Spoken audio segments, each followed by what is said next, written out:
so much for joining us today. We have an amazing medium on the podcast today. Her name is LouAnn Beecher.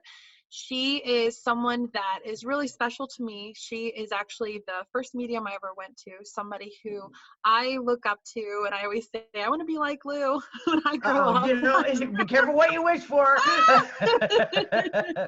LouAnn is a spiritual medium. She is a Reiki master teacher, trance medium. She's also the founder of Serenity Guides, LLC, a member of the ISF. What is the ISF? The ISF is the International Spiritualist Federation. They are a fabulous group of people. Their main mission, if you're going to call it that, is to help teach about mediumship throughout the world. So I wanted to ask you, I've actually never heard this story. So how did your metaphysical journey begin? My mediumship journey started in the late 90s. Gotcha. Now, I've always kind of had an interest in this kind of thing, but I wasn't the person that saw spirit as a child or any of those kind of things. My mother bought me a Ouija board when I was 10 years old. That's probably like the biggest woo-woo thing that ever happened in my life. Yeah, because you can, have you ever seen that meme that says you could summon a demon at 8? but you can't drink Ouija alcohol. boards are just a tool, just like tarot cards. Yes, it has I know. this big stigma. Oh, we're going to summon the dead. Satan's gonna come in the yeah. For me, hilarious. Ouija boards, they take too long, you know. Hey. Like, not, are you hungry? And it says, not now, Grandma. Yeah. Ouija board would need spell check, you know. Yeah. Yes. Spell check. Yes, they need to do the LOL. You know, that would make it easy. Yes. Sorry, but yeah. So that's okay. But I never had any of those weird experiences. And actually, I was not a very nice person when I started out on this journey, because I went to see a medium who was here from England, and I thought this was all a bunch of hooey. And when she was ripping people off for the lousy $60 that she charged. Oh, she's stealing people's money. So I went to prove her as a fake and a fraud. And when I went to her, I took all my rings off. I looked like a bag lady when I went, because I didn't want to give anything away. And I was not the best sitter. I was like, yes, no. Like, best lady doesn't get through this. Right. So the lady brings through a man named Carl. And that's when I'm like, throw the bullshit flag, because I don't know anybody named Carl. And she's going on about Carl has German roots, and Carl is surrounded by women, and all these things about Carl. And I don't know any Carl. So she moves on, and she brings through my grandmother. And she starts saying things about my grandmother. And all of a sudden, there was this feeling of pay very close attention, because something magical is happening. Yeah. And I could feel like emotion starting to well up in my chest. And I'm like, just keep it together. And in that reading, she told me that I was a medium. Wow. And that there's this whole team of spirit people on the other side that are just waiting for me to open the door. And I was like, no, I'm not doing that. No. Yeah. So I go home and I say to my husband, okay, I may have thrown $60 in the trash can today, but before I tell you what it was that I did, I have a question for you. Who is Carl? He said, Carl's my grandfather. I said, so where did he live? He said, well, he lived in Massachusetts, but I think his parents immigrated from Germany. And I'm like, okay. Why would he be surrounded by women? He said there were 9 children in the family and he was the only boy. Wow. So it was like, she couldn't have been mind reading. She couldn't have been. So as it turns out, her name is Irene Netterman. I absolutely love her. She's quite elderly now, and I think she's in a nursing home in the UK. But she studied under Gordon Higginson. Wow. And which is the same. She was actually a classmate, if you want to call it, or studied with Mavis Patilla. They were friends. Oh my God. The first time I saw Mavis, I'm like, God, she reminds me of Irene. So I asked her, I Wow. said, do you know an Irene Netterman? Oh, my Irene. And she told me all kinds of stories about Irene. It was beautiful. Wow. So Irene would come back to the US every year and she would work with me. So the next year she came back, I went to get a reading and I was a much better sitter and I was much more Much more open. behaved than I was the first time. So after you had gone to your first reading, so did you decide to start studying on your own, or did you go to like a did you do like any kind of classes or anything? I started not really, not till Irene came back the next year. Then she Gotcha. would have little, I didn't even know what they were. They were circles, but I didn't know what they were. They were like a little meeting where we get together and we talk to dead people. I'm like, okay, whatever.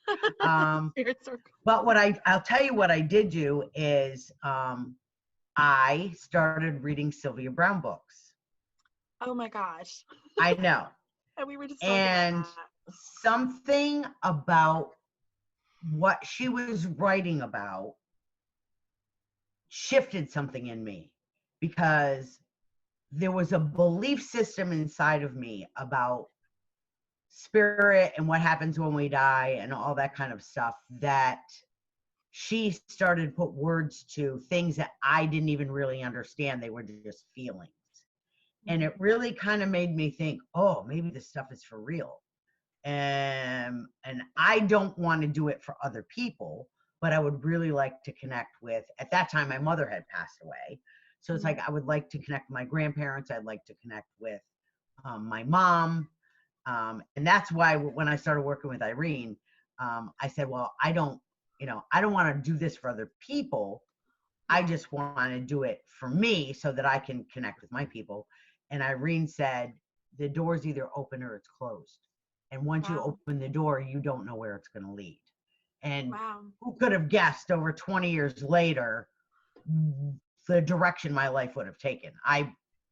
No little girl in kindergarten, when they say, what do you want to be when you grow up, says, oh, I want to grow up to be a medium. Yeah. It's just not one of the things on the list. Yes. But I find it interesting. And so many people will say, I wish I had come to this when I was younger. So, I mean, you two are both quite young to be doing this work. What I find with a lot of people is one of two things brings them to it. Yep. One is tragedy, loss of a loved one, someone close brings people to it. Or they finally are at a place in life that their kids have left the house or they're adults and you're not so caught up in day-to-day living and meal making and bed making and laundry and all those things that the door is open for you to start looking at things and the spirit world will bring you to it. You'll be like, oh, I'll go to a gallery reading just because it's something to do on a Friday night. And then something gets sparked inside of you. It's your soul saying, this is how I need to express myself in the world. But we're not consciously aware of it. Gotcha. So that's what I was going to ask you too. Do you feel like people are born mediums? Do you feel like it's something that's in our soul contract to do this work? Do you feel like it's something that they come, like you said, like just come into later on? Or do you feel like it's just something that is learned and it's like a free will decision later? I think it's always a free will decision. Oh yeah, I think definitely. Yeah. People, walking around that probably have amazing abilities, but they just, for whatever, their childhood or their just whatever it is that they do, it's not how they're choosing to live their life. Mm-hmm. I think we all have abilities intuitively. Yep. I think we all have an intuitive nature to us that we just need to learn how to tap into it. I really think if we would teach meditation starting in elementary school, it would open children up to allowing it to be okay to be in the imagination. Yes. And to allow those things, their stories, to come to life that they can get through meditation. But that's a whole different thing. I completely agree. But I think that we do all have some mediumistic abilities. That doesn't mean that everybody could or should aspire to be a medium. Okay. No, I agree. I think that I'm like you. I kind of feel like everybody's born with it in some way, shape, or form, but not everybody is necessarily like, that's not really their life path. That's not, some people are good at Exactly. math, some people are good at singing, some people are good at drawing. It just Yeah, but depends. even if you go to singing, you have Yeah. some children that can sing a soprano aria at the age of 6, and they don't even Yeah. know what they're doing. Yeah. And you have people that study with vocal coaches for years and years and years. But Mhm. there's a potential of where we can get, and that's probably as good as we're going to get. Like sometimes Yeah. you open the door and then you look back on your life and you're like, oh, a lot of things start making sense now. Like there's something that's always been there, you know? Yeah. Absolutely, Damien. All pieces of a puzzle. Mm-hmm. And it's Exactly. your soul bringing, you feel compelled to notice it. Mm-hmm. It's a Yeah. memory that's like, why is that memory? Because sometimes it's a little thing that really, in the scheme of life, was not a big thing, but it ends up being a big thing because that's how your soul is wanting to express itself. That's exactly, I kept having a reoccurring dream when I was younger. And now, after going into mediumship, I always reflected on that dream. And like at the time, I was like, that's insignificant. But, it was Right. actually a dream of my brother who had passed. And I was like, that's so weird. Like, why do I keep seeing his funeral? You know, like over and over again. Yeah, And because then that's not the one thing you want to remember is the funeral. exactly, I was like, I didn't understand. And then I started realizing that some of the little boy that was in my dreams that was older was him. So it was kind of interesting, how that Mhm. all connected. Yes. So do you have so what would you do you recall like the first time that you connected with somebody, whether it was like a guide or a spirit, other than through someone else? It was not a guide. I learned later on about my guides. It Gotcha. was actually it was in one of those little circle meetings that I had with Irene, and I was paired up with a lady, and I don't know what the heck I'm doing. I'm just like, okay, whatever. And Mm-hmm. I see in my mind's eye a guy, and so I start describing him. I think I'm making the whole thing up. Yeah. And she's saying yes, yes, yes, yes, yes. And I remember at one point, I said, okay, let's just play with this and let's see if I can get a name. And she's like, okay. So I said, okay, I'm getting the letter S. And she said, yes. And I And you're like, said, oh my God. well, my husband's name is Steve. So of course that's the name that I picked. And that was Yeah. the name. I think I'm making it up because it's my husband's name. I said, okay, I'm going to say Steve. And she said, that's his name. And we both kind of freaked out. And she said, do you smoke? And I said, yes, I do. She said, let's go outside and have a cigarette because I'm really freaked out. And I said, I'm really freaked out too. And so we left the circle and went outside and had a cigarette. And then I got yelled at by Irene later because she said, do you have any idea what you did to the energy in the room when you just up in the middle while people are connecting with spirit? The two of you like get up and walk out of the room and go out and have a cigarette. I knew nothing about energy and all that. No idea. But that was the first time. I'll never forget it because it completely freaked me out that I was right. See, It turned out it was her husband that had committed suicide. It's oh like, my why did I get gosh. that as my first one? And I think it's because your husband's name's Steve. So maybe the spirit found something that was similar. Maybe that's the only It thing was I would think probably him saying, "Hey, go ahead and get the name. See how you can do." Exactly. But yeah, it completely freaked me out, and I didn't want to do it again for a while because it was just Oh no. weird. Yeah, I think it's good for you. I always think it's good to share that experience like the first time, because for a lot of people it's very similar, where people are very nervous, or they kind of are second guessing, and it's like just a big haywire thing. Yeah, always. Well, and I think when we're developing, sorry, Damien, I didn't mean to cut you No, off. that's okay. Go ahead, honey. No, I was just going to say something about, when you first start that, you're like, especially someone with an active imagination, you're like, this can't be it. This isn't how it's done or how you're supposed to see it. It's almost like a daydream. And then when you have a sitter and you start saying things, and they're like, yeah, that And it's makes like, my sense. this is Yeah. real life. and then it just keeps going. And I think the more experience you have, the more you do it, then it just gets like stronger and stronger, you know? I agree with you. But I think the thing is that when we first start developing, we haven't allowed our ego to step into it too much. And so if somebody goes no, you don't expect him to say yes. You don't care. So it's You're okay like, if "Oh, they well," say no. Yeah. Then you get to this place of you're afraid to get a no. Yep. Oh, I don't want to get the no. What if I get the no? You go through that. That's it. through I'm shutting development. down. You know, it's normal. It's normal. And it's Yep. learning to work with your ego. Because Exactly. your ego wants you to be right. You know, your ego doesn't want you to be Exactly. wrong. And especially, yeah, right. And especially in the beginning, like for me, I would always just tell people, and I still do now, I'm like, okay, this is how I work. This is what I get. You know, if something doesn't make sense to you, let me know, because then I can go back and I can ask for clarity, and I can try to get it broken down in a better way. You know, do you have that experience too? Like if you do get a no, like you have to go back and check? I will. If I get a no to something, I will just go back to the spirit world and say, clarify. I have a difficulty sometimes that I have to stay out of my conscious mind. Yeah, me too. It's once I get in my conscious mind, then my conscious mind starts making stuff up and telling the story. And then it doesn't make any sense. So what I decided to do, sorry, my heater's on, and now I'm all of a sudden I'm like 180 degrees. When I go to the spirit world, if I start asking them a lot of questions, it puts me back into my conscious mind, and I don't want to go there. So I will just go to, if they give me a no, I will go to the spirit world and say, clarify. And then I wait to see what other information they give me.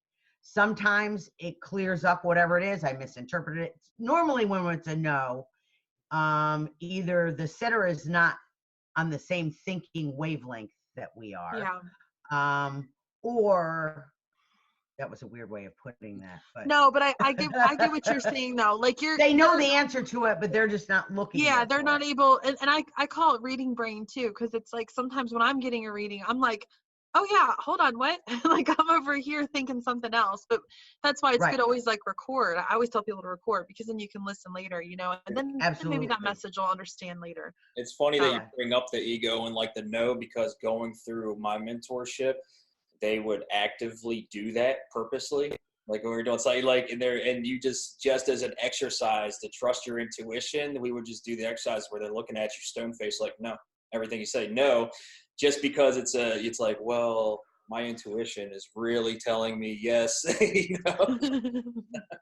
And it's a very good exercise, but it's not easy. No, it's not easy.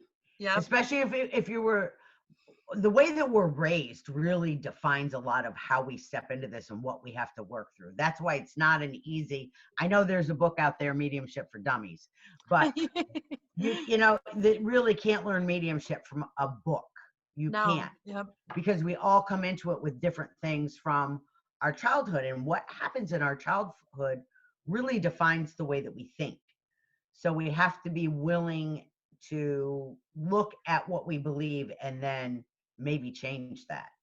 And if they come from parents, not that your parents intentionally screw you up, they're only giving you what they believe is true, their knowledge, and want the highest and best. But if you had a strict father that wanted you to think a certain way, and now you start stepping outside that way of thinking, that can get in the way of your development. Yeah, like, so for me, my dad is straight up an atheist, or he was. Now he's not as much. You know, life happens, and here I am. No, I'm just kidding. But well, that's okay, because being an atheist means you don't believe in God. Doesn't mean you don't believe that people still live. Exactly, and he just didn't believe in like any kind of organized religions or anything like that. He's just like that, you know. And for me, you know, actually that kind of helps me with this a little bit, because it helped me. My mom's a medium. Yeah. Yeah, your mom is a medium. Oh, I got 50, so Oh, there you go. See? we get lots Yeah. of support with each other. Yeah. Yeah. They Okay, took their versus the class. one that was raised in the Methodist church. The father was the Sunday school superintendent, Yeah. the Oh my deacon, the goodness. elder. Oh yeah. So No, you're my definitely dad totally embraced all of it once he got older and we started talking about it. see, But that's beautiful. That's yeah, beautiful. And then I think it's because you come from such a place of love with this, and that's what it's about. So I also wanted absolutely. to ask you, Okay. so for people that are listening, someone who has maybe just lost somebody, what in your experience do you feel like the journey of the soul is like after we pass? Ooh. I know this is kind of That's a a good question.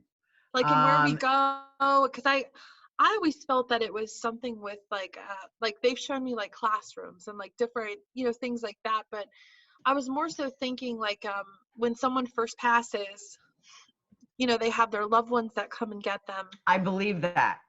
Yeah, me too. So I I've, just wanted to see what your but take was on it. I've had some really interesting experiences with it. First of all, I thought once we passed, we were like angels and we knew everything and everything was la la la la Yes. la. Yeah. Okay, I first thought that. I've since learned that that's not always the case. Yes. I think sometimes our way of passing can define what happens to us once I'm talking about when we first cross. Yeah. Um, That makes sense. Like if someone was like murdered or something like oh, that. absolutely. Yeah. That's totally tragic. Even suicide, would Yeah. have a different thing, different situation of how it's dealt with. But I even think when it's natural causes, through either, well, natural causes would be an illness of some kind, but sometimes you Yeah. don't know what it is.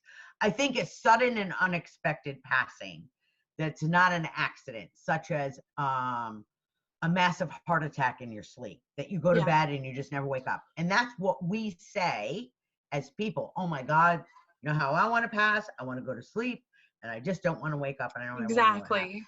Yep. Versus the long dragged out, say, cancer illness, where it's years and years and years and it's a deterioration of the physical body and Yeah. usually at some point at the end, a deterioration of the mind. I think from this side of life, Yeah. I go to bed and I die, versus the long dragged out illness, Yeah. is one experience. But I think from the spirit side of life, if you go to bed and you wake up and you're not alive anymore, you have no time to prepare, no time. I would think that kind of a crossing might be more problematic than the one that knew they had a terminal illness and Yeah, have they had knew it was time coming. to prepare and yes, say their goodbyes and Yeah. all those kind of things. So it's an interesting question. They talk about life review. I Yeah. think that probably happens at some point, but I don't think it comes from a judgmental point of view. Exactly. Maybe more so like with our soul contracts, like did you kind of like a checklist of these are things that you did, this karmic thing, I'm sure there's all that kind of stuff with it. See, I'll tell you, I'm But I don't even weird know. about karmic and soul contracts. Yeah. Because how can you assign me to a soul contract and then allow me to move into a world where we have free will? That's a It great doesn't make any question. sense. Logically, it doesn't make any sense to me. I do think that before we come into this earth, that we do have a band of guides that we sit and talk with based on what experiences. People talk about lessons. Maybe some things are lessons. I look at it more as experiences. Okay. What do you want to experience when you're there? And I'll tell Yeah. you, you lost a sister, and I believe, Damien, I heard that you lost a sister though, correct? Yes. Yeah. Okay. He did. So from that point of view, you think, why would I ever choose to lose a sister in my life? And yet, if we have this, and I'm just making this story up, Yeah. but I imagine it does happen something like this, where we have this band of guides, and they say, I will be, there's a certain band, this is my belief system. Can agree, not agree, I'm fine with that. But then we have No, I 5 love main it. guides from birth to death, 5. A joy guide, a teacher guide, a chemist guide, a protector guide, and a master guide. We have other guides also, but these are the 5 that I believe are from birth to death. Mhm. And we have a meeting. I don't know that I want to call it a soul contract, but The if board they meeting. would say, you know, I really want to help people. I'm going to use the 2 of you as an example, if that's okay. Yeah. Absolutely. I would really like to be in a position in life that I can really help people from a soul level. Because sitting where I am right now, I know that I'm not dead. And so when I'm born, I want other people to know that we come from a place that we're not dead, and we go back to a place where we're not dead.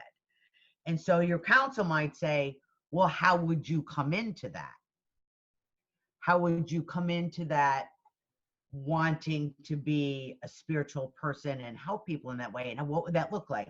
Some people might say, I want to say be a healer. Some people might say, I want to connect the living with those that have crossed over. Mm-hmm. What would bring you to it? Well, if I had a tragedy in my life, if I lost somebody and I knew that they weren't really dead, and how that healed me, and I could bring my experience to other people, maybe that's how it would work. And Wow. then you have some loving soul on the other side that says, I volunteer to be the sister. Wow. I mean, if you think of it in those terms, there is so much that goes up. That's why when you ask me, like, what do I think it's like on the other side? Yeah. I think it is much more beautiful and way more complicated than we can put into words. Yep. We just, our infinite mind here, our earth mind, just can't grasp it. the beauty of it. Yeah. You know, that was great. Or if somebody says, I'm trying to think of something horrible, but I don't want to use a horrible example. You know, I remember talking to a person that lost a daughter and saying,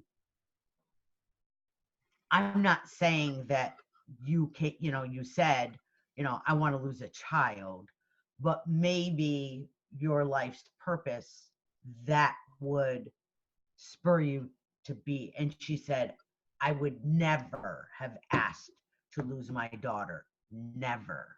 And I understand that from a human perspective. Yeah, but on a soul perspective. When you look at what good she's brought to the world and to other people and other parents that have lost children, she never would have been able to do that. And we all have that potential in us to take tragedy and to bring it into something good. All these organizations for moms that have lost children and it helps illness. Overall humanity. Yes, illness. My brother died from ALS, and therefore I'm going to start raising money for research for ALS or whatever your thing is. Yeah. And then there's other people that take that same life experience and they let it defeat them. Because I don't think they do it intentionally. They just don't know any other way. Yeah, they don't know what else to do. Yeah. Wow. So we have to help them. We have to help them find their way and how they can take. You're never going to get over it. I can't stand that get over it. You never get over it. But how do you take a tragedy and make a goodness in the world from it, so that their legacy lives on? We have to show people how to do that, and we don't always know how. We don't. Wow. That's exactly. Thank you for. I like that. You know, that's exactly why we started this channel. Exactly. Yeah. To show people the beauty of it, and it's not all woo and weird. It is woo woo. Let me tell you. It is. I know. Mediums are not normal people, okay? But I'm going to tell you this. I lived a lot of my life as a normal person, and I will be not normal any day before I'll go back to being normal again. I'm pretty confident in my craziness. And not the truth. I know I'm more confident in who I am as a person than I ever would have been Oh, yeah. before this. And I talk to people that people can't see, you know, and I'm Yeah, perfectly. that's such an added benefit. But I just like the, connecting with the, connecting as a medium and getting that buzz. Like, I just Oh, yeah. feel, if people could chase that instead of chasing like drugs or alcohol, like what a world we'd be in. Now I feel like it's That a big meditation service. buzz. Well, like thanks for spreading this healing message to this person that needed it. Now here's this nice, lovely energy that you can sit with. Yeah. You know. Well, actually, LouAnn, so we were going to talk about that too, but have you ever noticed whenever you're connecting as a medium, like I think they kind of send us healing, Oh, absolutely. right? Absolutely. And I will tell you, I have done now, if I'm sick, I won't do a reading. And I don't Yeah. like to cancel them when I schedule them. I do so much teaching now that if I get a reading booked, I don't Yeah. want to cancel under any circumstances because it's hard for me to rebook them. Mm-hmm. But I have done readings where I really would have rather gone to bed. Not that I was sick, not fever, all that. Yeah. And in that time that I'm reading, I don't even realize that I'm sick. Yeah. And I say that all the time. after it's over, you might say, yeah, I there forgot it that I is. was, yeah, there it is. Yeah, exactly. There it is. There it Yeah, is. it never seems, it seems like we recover quicker Yeah. It's so from true. being in that. Maybe it's just being in the high vibe energy. I don't know. I definitely could be, you know, because you got to think whenever we're sick, our vibration naturally lowers, I think also. Mhm. So I wanted to also ask you, just for someone else that's out there listening, what would you say is like one of your most memorable times of working with someone and just seeing a transformation? Of course, not using names and stuff, but maybe like a reading or a transformation that you saw that has actually helped somebody who's had such a hard loss, like mediumship has, or healing. Okay. I did a reading for a lady. She ended up being, so I had a reading booked. And then that afternoon, the lady that had the reading book said, "Is it okay if I bring a friend?" I'm like, "I don't care. Fine." I said, "Just understand the reading might now not be about you. The Yep. reading could be for the person you're And bringing." that always So, happens. always Every happens. time. Yes. Every time. It's the one that's Yes. dragged in there. Yeah. Yep.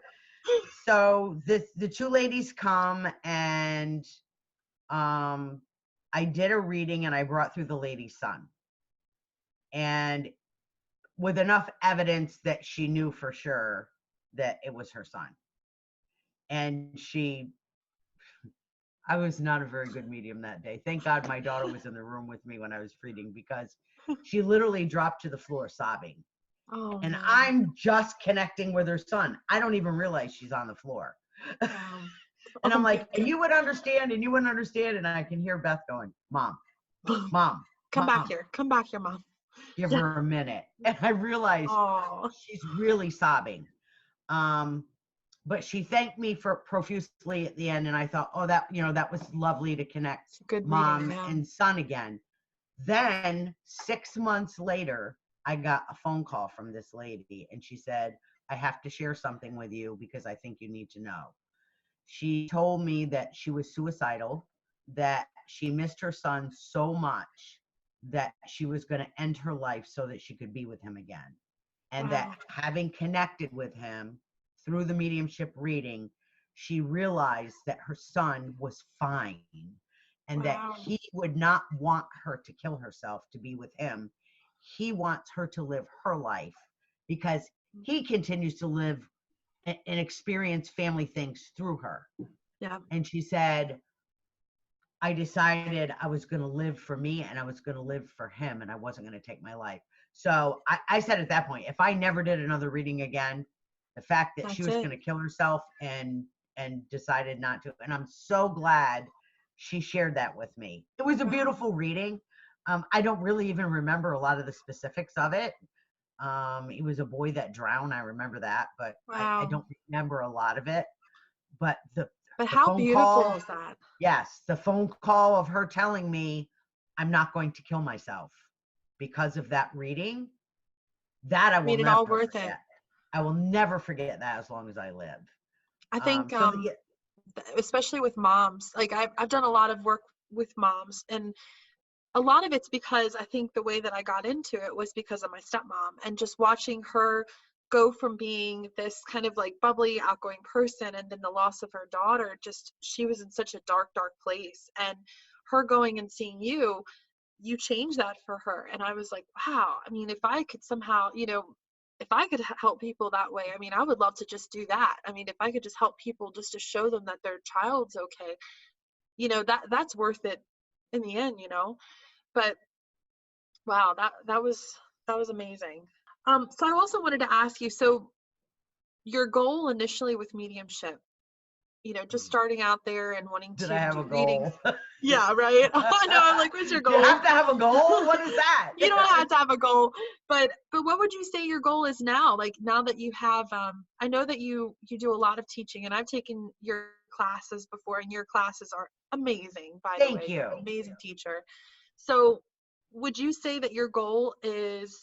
What would you say your goal is? Like, do you want to do more teaching with mediumship, or did you want to go into? Are you doing more readings, or what would you say your overall goal I'm is? not doing more readings. I would like to have more time to do readings, but there came a point where my plate was so full that things were falling off the sides of it, Yeah. which was not good for me.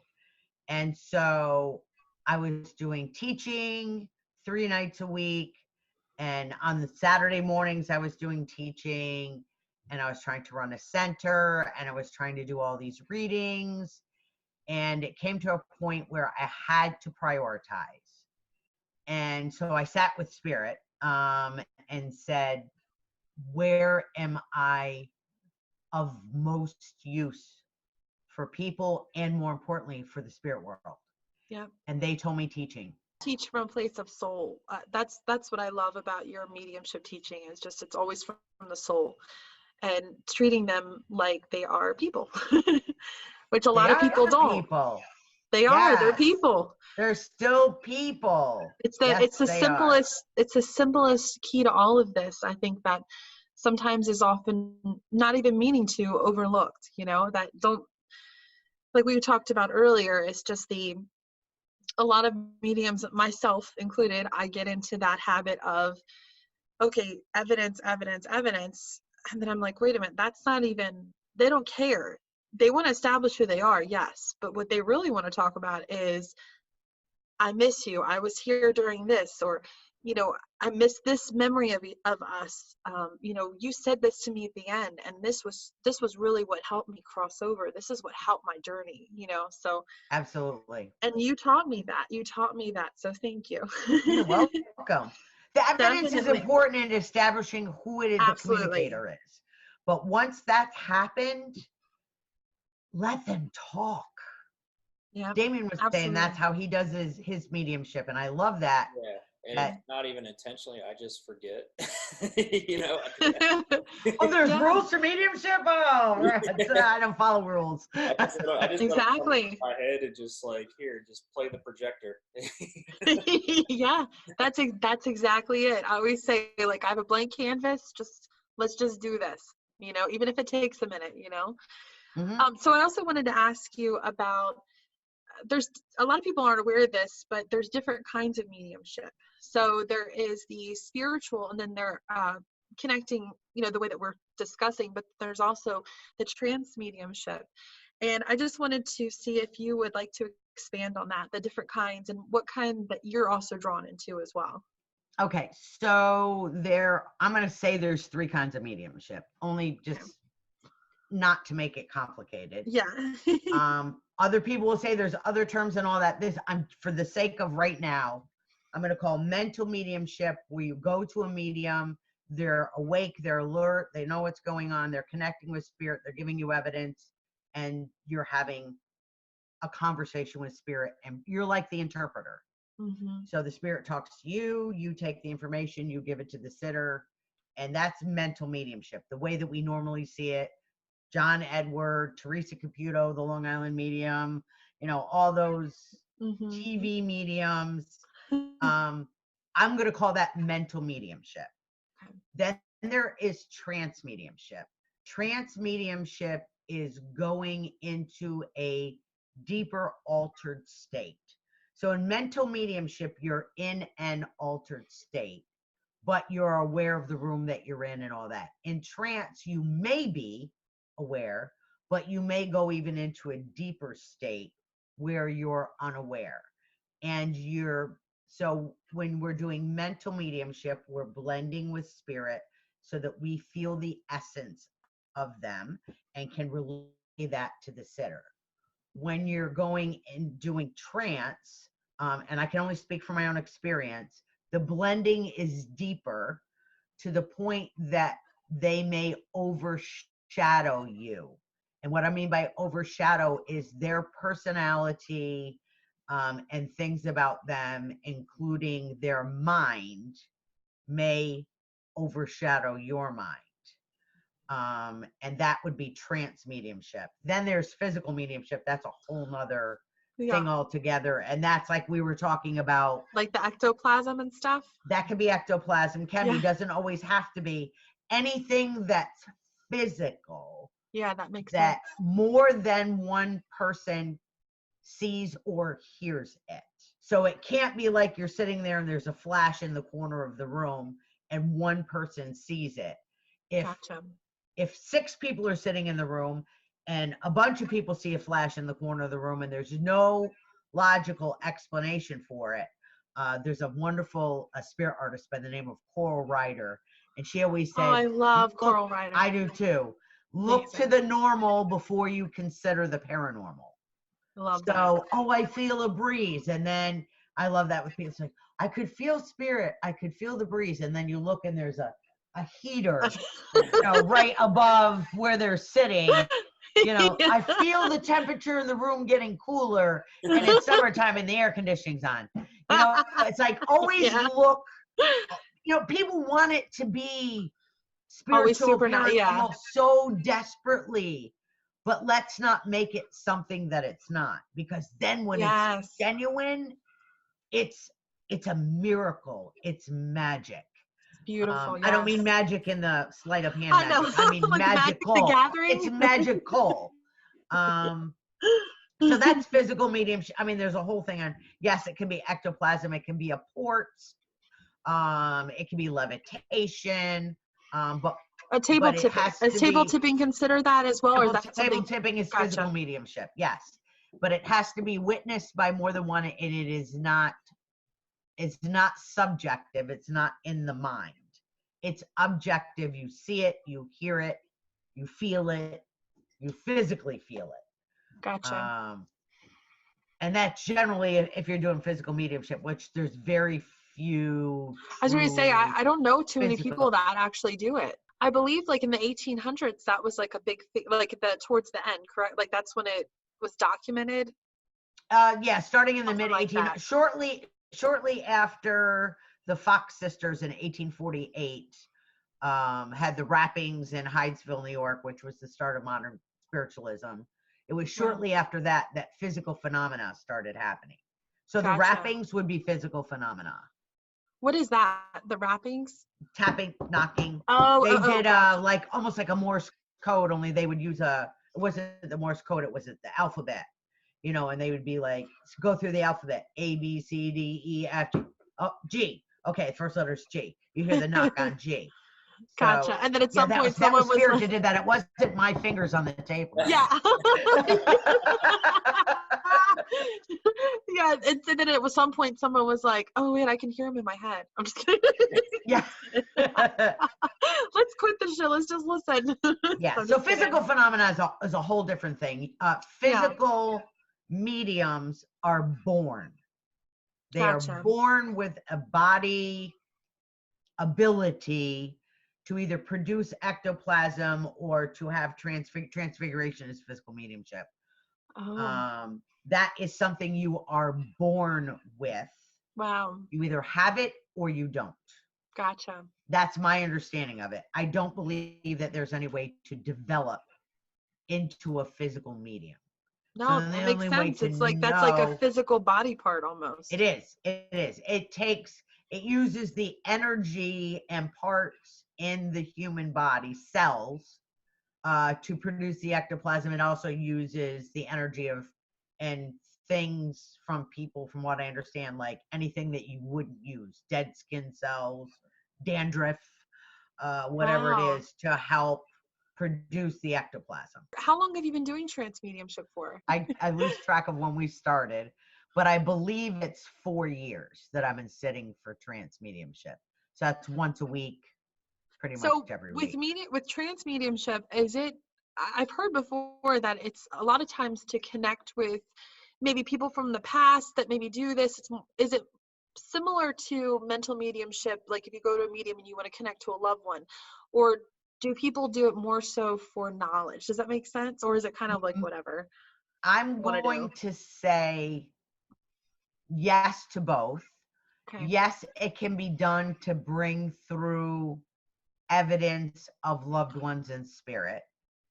But my circle is mostly for the philosophy and the knowledge. And from what I understand is to at some point be teaching through demonstration, not just talking about trance, but demonstrating trance. I am not anywhere near ready for that yet. Oh my gosh, Um, it's so weird while you were talking. I just had this like image of you in front of a group of people, like kind of like at Lily Dale, sitting in an auditorium and doing that.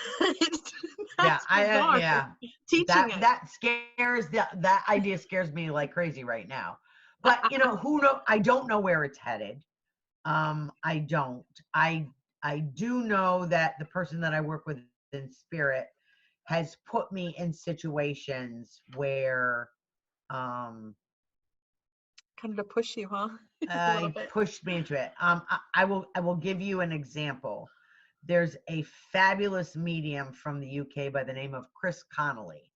And Mhm. Chris Connolly is working with science and mediumship to show how it happens, how the physical body is affected. And Wow, I'll definitely have to excuse look me, that up. That's interesting. he's amazing. That's I took his class at the ISF conference last year, Did and I you enjoyed really? it so much. I'm hoping he comes back and that I can take it a second time because Oh I my got so gosh. much out of it. We need to get on that. And he's amazing. When Chris Connolly did this experiment this summer, and then he said, "I need somebody to sit up here that sits regularly for trance." And I'm thinking, "Oh, that's fine. I'm just gonna have to go up there and sit there, and Yeah. they're gonna put Just a be the thing on my vessel. Just head allow. and measure my brain waves. They're measuring your brain waves." Oh, did they do like an EKG on you? Yeah, on your head. Yep. So Wow. I have this thing on my head, and I'm thinking all I have to do is sit there. And he said, "If your control wants to speak, let him." And I'm like, I'm Oh, yelling at him like, you "Damn did you. this. You did You this and did you this. set me up for this." What was interesting is that I'm having an argument with him in my head in the beginning. And you can see it with the brainwaves. Like I'm telling him off, like, "How did you tricked me into this?" And well, then it finally like, all right, now I have to go into trance because that's part of Yeah. the experience. So it's interesting that the brain waves go this way, and then everything turns from like yellow background to blue-green background, and then everything shifts to the other side. So it's got the hertz on the top of it. Wow. So I start speaking, the guy's name is Daniel. I start speaking as Daniel, and he said the hertz on the screen showed that the thought, that the mind was coming from another place, not my mind. So Wow. it was the mind of the soul, even though I was speaking. And it's all recorded. He recorded the whole thing. It's fascinating to watch. That's amazing. I know. The other weird thing was that the Fitbits, they measure steps and walking and all that stuff. Mm-hmm. Well, I sat in the cabinet one night for an hour, and I forgot to take my Fitbit off. And the next day when I went to check my Fitbit, it showed that like I was awake and I went to sleep, and then an hour later I woke up. Now, Wow. the interesting thing was, apparently I had two, I'm going to call them coughing jags, where I coughed, obviously, when I was sitting there. And I also spoke. So if I'm speaking and thinking and all that, it should register on my Fitbit that I'm awake. And yet for the entire hour, and apparently Daniel spoke for like 25 minutes, it registers that my heart rate and everything, that I'm still asleep. Wow. So what that, That's so what that says is my physical body registered that I was asleep, even though I was thinking, not my mind thinking, but thinking, speaking. So that's the kind of stuff I find fascinating. That is fascinating. I actually read something about Teresa Caputo did that. She did the EKG while she did a mediumship reading, and it said basically you're like asleep. Yes, she did it on the Dr. Oz. Yeah, Yes. that theta, is it the theta the brain wave where you get, it's not REM, but it's like between awake and complete REM. I think Yeah. on the theta. Yeah, it's like almost like a daydreaming like state, meditative state. That's amazing. Have you ever looked at do you wear anything when you do readings? Are you like really sensitive about that? Do you keep your Fitbit on whenever you do like galleries or do I will tell you, the very first Fitbit that I got, if I had it on, it interfered with my readings. It doesn't bother me anymore. But it was like, why am I not? I'm having trouble connecting. I don't understand what's going on. Yeah. And I took the Fitbit off, and all of a sudden it was like, bing, everything was awake. Wow. Yeah. But it doesn't bother me anymore. Gotcha. Gotcha. Maybe it's like the later models has less like output or something. I just think it's like anything else. You get used to it. Exactly. Your So body becomes accustomed to it. So you said before that, so physical mediums are born. Now trance mediums, do you feel like that's something like where someone's born, or do you feel like that's something that anybody? You can develop Awesome. that. My mental mediumship has benefited greatly from doing the trance work. Really? Yes, because that's interesting. You learn to surrender more and allow a deeper blending with the spirit world. And it helps in the blending with your mental mediumship. That makes so much sense. If for nothing else, of not having a purpose as to why you're doing trance, one of the purposes could be to just assist your mental mediumship. I find I didn't understand surrendering to spirit. Yeah. My mind would say, I'm surrendering. I'm here, I'm surrendered. But then I'd be like, really, like, there was always like, a little my hand hurts. Something. Yeah, exactly. Yeah, there's always something that just little resistance. And I don't have that anymore since I've been sitting for trance. So are you going to teach, I don't know is it possible to teach trance online? Or do you people do it. People do it. I have never taken or taught trance online. Joe Bradley does. Does Lillian do that? Lillian does. Yes. Lillian does. I'll have to ask her when she's doing that again. I'd love to do that. And I know that Joe Bradley does it online. So before I would be willing to teach it online, I would want to take it online. See how? Yeah, I understand. Just to see how the energy's different. I'd be afraid that people's batteries in their computers would be shot.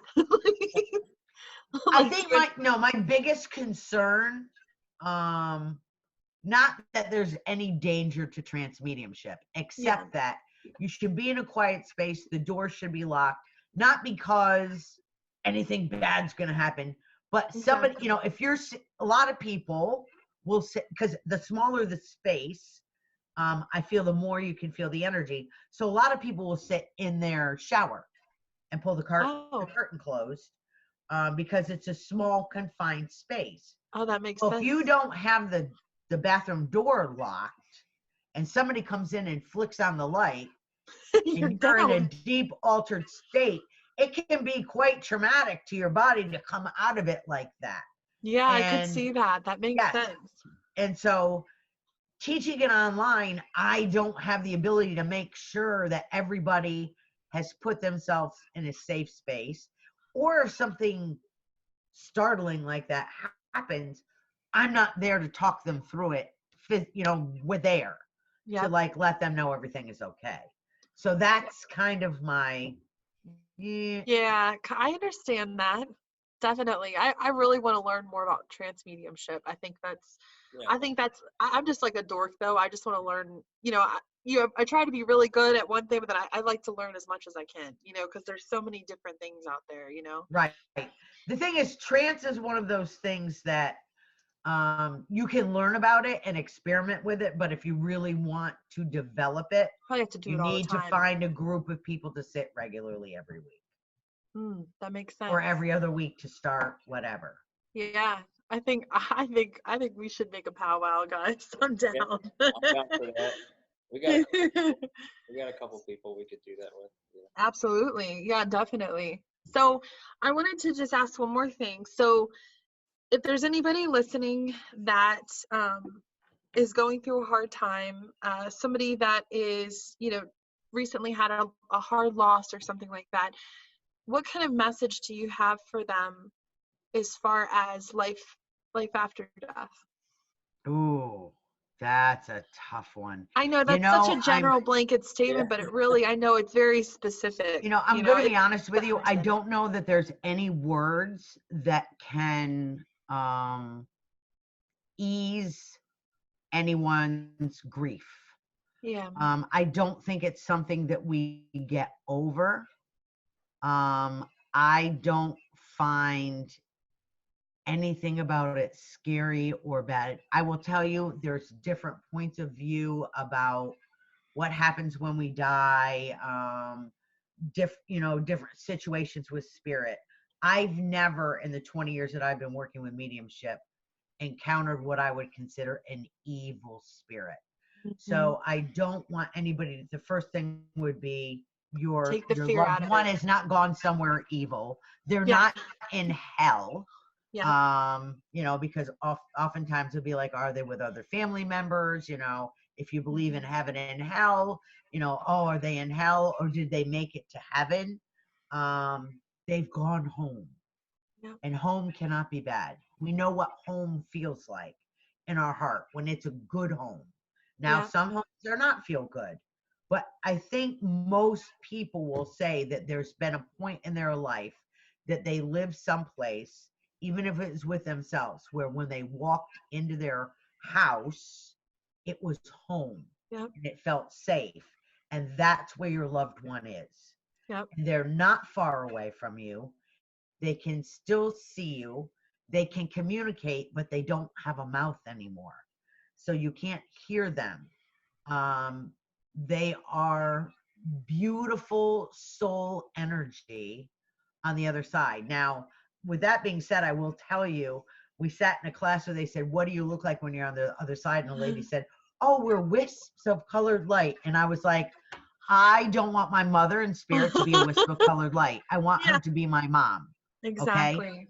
I will tell you, any experiences that I've had with my mother in spirit, where I've actually seen her in my mind's eye, not standing in the corner of a room.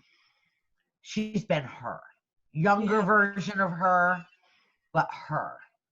They're going to come to you in a way that you would recognize. So be open to the signs. If it's fresh, like I had a student that just lost her mom 2 days ago, and my heart breaks for her because with the holidays and everything else, there isn't anything I can say to her. That's gonna make a difference. She's a medium. She's a medium. She knows it doesn't make it any easier, even if you're a medium, to understand the loss of someone. If I can share this, maybe it has to do with the aura. So for those who don't know, we have an energetic, I'll call it a bubble that's around us. And I feel that when we spend a lot of time with somebody, that they leave a piece of themselves in our aura when they're living. That you spend so much time together that, your auras blend, and at some point a piece stays behind. When that person passes, their aura ceases to exist. Their physical aura ceases to exist in that way. And so there's a little hole left in your aura. And that's where I feel like our grief sits. There's something missing. I feel like something's missing. There's a piece of me missing. Wow. It's that love space that was held by that person in the living that now there's a hole there. It will in time fill up again with love. But you have to be patient with yourself and allow it to happen, and try to focus on the good memories and not the sad memories. It takes time. That's probably, if I could say anything, give yourself time. Yeah, that was beautiful. Yeah. I love how you explained that. I've never heard it that way, and I love that. That was beautiful. Good. Yeah, I've always felt like that's grief. Oh, they have a hole in their aura where the loved one was.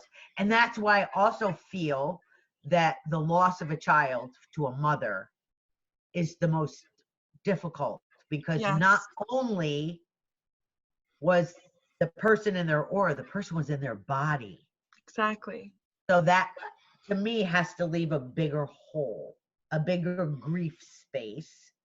But it also meant that it filled a bigger love space. That's true. So that's so true. Yeah, that's my theory. I love my understanding. Thanks. Yeah. Well, thank you so much for coming on, and thank you so much for your time. It's been amazing talking to you. You are so inspiring to so many people. Thank you. I really appreciate the both of you asking me to be here and to do this. So thanks. We could do it again, definitely. And I hope I can check out some of the stuff you're doing. Awesome. Yeah, would love it. Definitely. Would love it. Come play at the spiritual playground.